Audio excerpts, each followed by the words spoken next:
Yanky, we've been asked by Deloitte to pick some books on innovation, and you and I know that over the last the last 6 months, not much has appeared on innovation.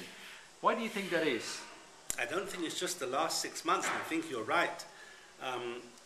In the last few years, compared to other major themes in the business world, innovation really hasn't had that much.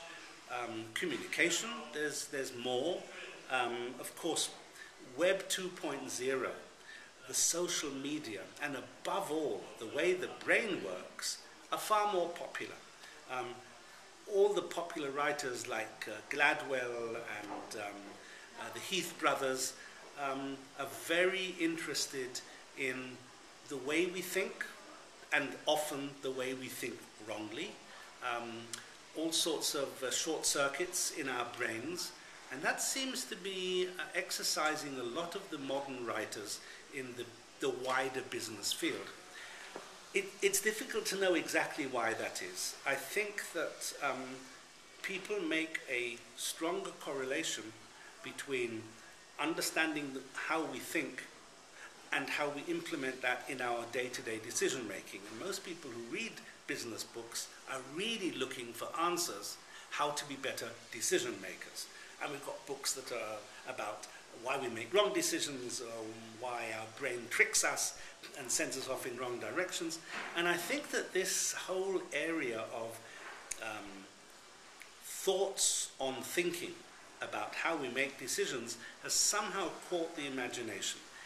Innovation is probably wrongly associated more with mechanical, industrial processes. How do you make a car?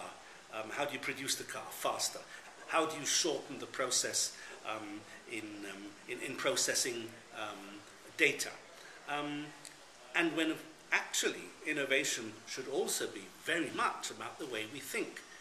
There's a gap. There's a gap in the literature at the moment that the same sort of energy that is going into improving decision making through understanding the way we think, I think could as easily be layered over the innovation sector, and for some reason it isn't. Now, maybe we're going to see a spate of innovation books coming out, but you're absolutely right. At the moment, they're pretty thin on the ground. Do you think maybe because social media, Web 2.0, is sort of taking part of the innovation function as part of the open innovation model, that is impacting? I'm not certain if that's happening yet. I'm sure that that's part of it. I just think that innovation, for some reason, is seen as yesterday's problem and not today's problem.